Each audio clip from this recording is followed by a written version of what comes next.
Assalamualaikum warahmatullahi wabarakatuh. Salam sejahtera untuk kita semua. Perkenalkan, nama saya Violeta Fauzia Hanum. Dalam kesempatan kali ini, izinkan saya berterima kasih kepada dosen pembimbing saya, yaitu Bapak Mariono STMT, yang dengan sabar telah membimbing saya dalam menyelesaikan laporan akhir ini. Di sini saya akan mempresentasikan hasil laporan akhir saya yang berjudul Analisa Kebutuhan Jembatan Penyeberangan Orang di depan Sekolah MTSN 1 Probolinggo, Kecamatan Paiton, Kabupaten Probolinggo.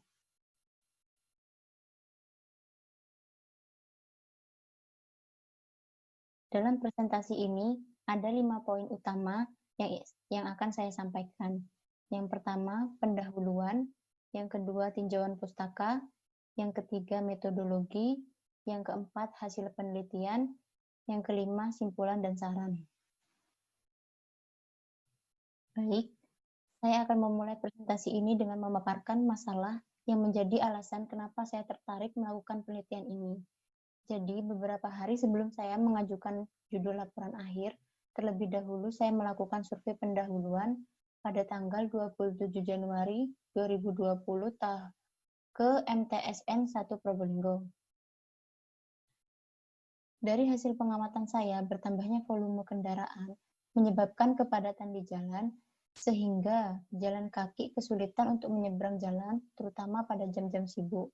Karena itulah saya tertarik untuk melakukan analisa kebutuhan jembatan penyeberangan orang di depan sekolah MTSN 1 Probolinggo.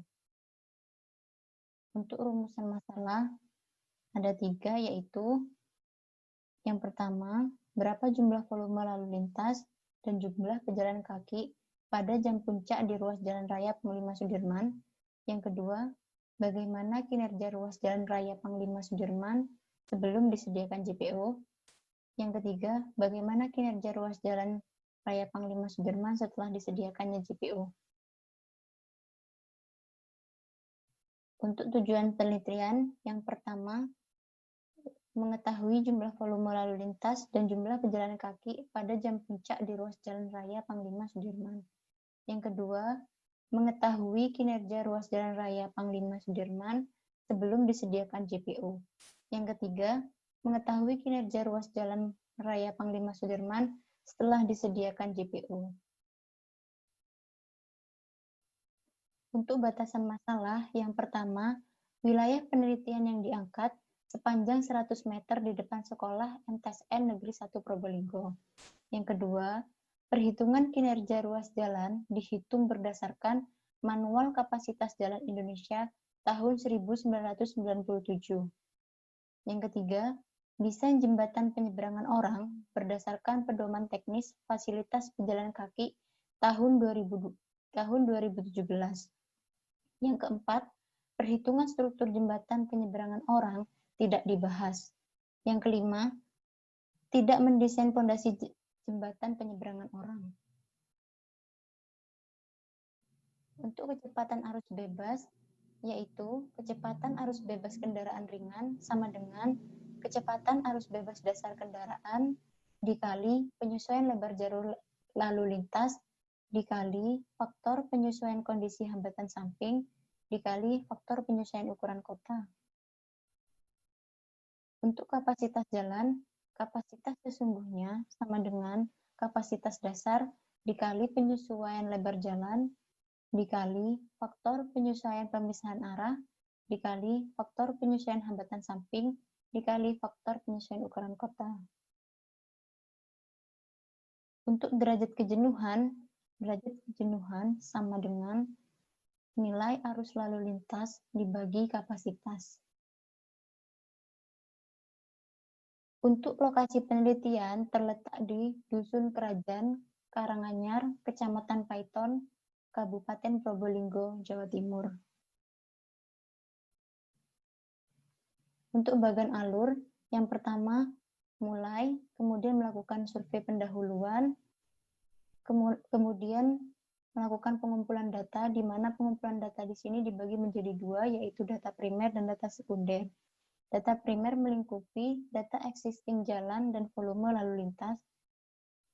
Kemudian data sekunder yaitu melingkupi volume penyeberang jalan dan data jumlah penduduk dengan syarat PV pangkat 2 lebih besar 2 kali 10 pangkat 8, di mana volume pejalan kaki lebih besar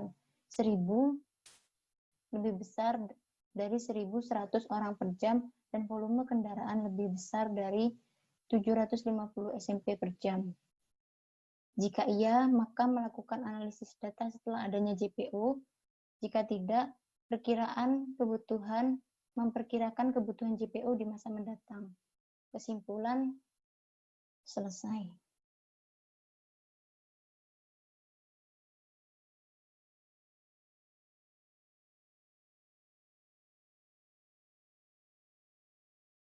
Untuk sumber data, kondisi existing diperoleh dari pengukuran sendiri di lapangan, kemudian jumlah penduduk diperoleh dari Badan Pusat Statistik, kemudian volume lalu lintas diperoleh dari survei secara langsung. Untuk volume penyeberang jalan diperoleh dari data jumlah siswa sekolah SDN Karanganyar 1, MTSN 1 Probolinggo, dan MAN 1 Probolinggo. Hasil dari survei didapat kondisi existing jalan yaitu tipe jalan 2/2 undisturbed, tipe alignment datar, marka jalan ada, lebar bahu 2 meter, median tidak ada, lebar per lajur 4 meter, jenis perkerasan hot mix. Untuk jumlah penduduk Kabupaten Probolinggo pada tahun 2020 yaitu sebesar 1.174.890 jiwa.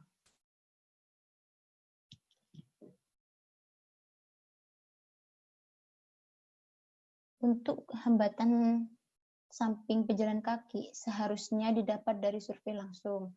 Namun, karena adanya pandemi COVID-19, sekolah diliburkan, maka data penyeberang jalan atau pejalan kaki diasumsikan 50% dari jumlah siswa atau siswi SDN 1 Karanganyar, MTSN 1 Probolinggo, dan MAN 1 Probolinggo. Dari tabel perhitungan tersebut, dapat dilihat total semua siswa, yaitu sebesar 1.266. Dari total keseluruhan diasumsikan 50 menjadi penyeberang jalan, yaitu menjadi 633 orang per jam. Untuk analisis kinerja ruas jalan Raya Panglima Sudirman sebelum adanya JPO diperoleh arus total atau nilai Q sebesar 917 SMP per jam, frekuensi kejadian hambatan samping diperoleh nilai 632. Untuk kelas hambatan sampingnya masuk ke dalam kategori tinggi, di mana kondisi khusus daerah niaga dengan aktivitas sisi jalan yang tinggi. Untuk arus bebas diperoleh nilai 46,95 km per jam. Untuk kapasitas diperoleh nilai 1.570,35 SMP per jam. Derajat kejenuhan diperoleh nilai 0,58.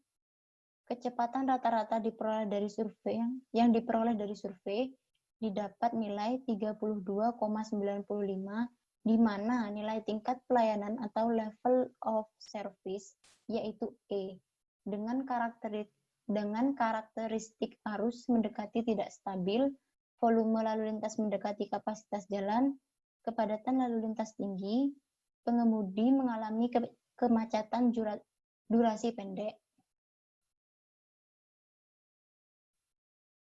Dapat diketahui volume penyeberang diperoleh nilai yaitu 633 dan volume kendaraan yaitu sebesar 2.118.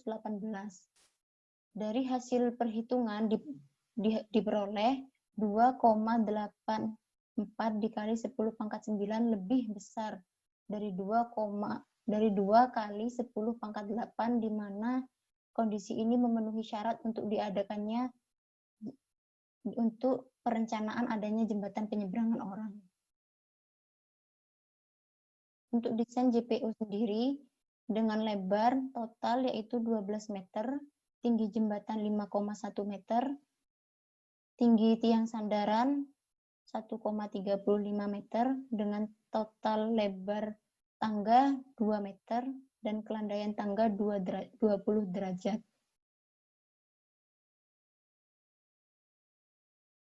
Untuk analisis kinerja ruas Jalan Raya Panglima Sudirman setelah adanya JPO, diperoleh nilai Q sebesar 917, frekuensi kejadian hambatan samping menjadi 316,